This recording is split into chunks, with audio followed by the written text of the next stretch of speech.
Hello, હા કોણ? આ જગાભાઈ તમે લોન લીધેલી છે 1.5 લાખની, હજી કઈ ભર્યો નથી હપ્તો તમે? શેની લોન? અરે આ તમારે કઈક આઈફોન લીધો તો અને તમે હપ્તે લીધા, હજી એક હપ્તો જ તમે ભર્યો નથી. આઈફોન ભાઈ હવે જૂનો થઈ ગયો, 1.5 વર્ષ થઈ ગયું. તો 1.5 વર્ષ થયું કઈ મારા હાટું થોડું થયું, હપ્તા તો ભરો પેલા નકર આવી ઘરે.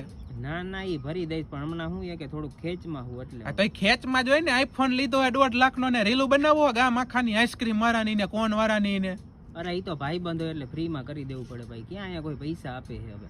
તંબુરો કોઈ પૈસા નો આપતો હોય, તમારા લાખોમાં વ્યૂ આવે છે.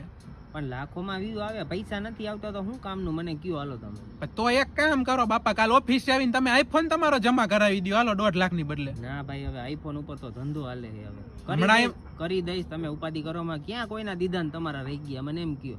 અંધાઈના દીધા ને મારા જ રહી ગયા, એક હપ્તો નથી ભર્યો, 6 મહિના થયા. અરે તમે ઉપાધિ કરો માં, તમને આપી દઈશ. તમે થોડોક મને ટાઈમ આપો ખાલી. થોડોક ટાઈમ એટલે 6 મહિના તો ટાઈમ જ દીધો. હા તો હજી 6 મહિના આપી દો, તે લોન પૂરી કરાવી દે. આ તો 1.5 ના 3 ભરી દેજો તો વાંધો નહીં તમ તારે. ના ના તમે એક કામ કરો, 15-20 દી જેવો ટાઈમ આપો ને, હું કઈક કરી દઈશ. 15-20 દી માં મારે હપ્તો નથી જોતો, 1.5 જોઈએ. અરે હા આવી જાય છે, સારું હાલો હું રાખું, હું કઈક મેળ કરવા. હોળમાં દિવસે ફોન કરીશ, ઉપાડી લેજો પેલી રીંગે. ભલે ભલે. હા.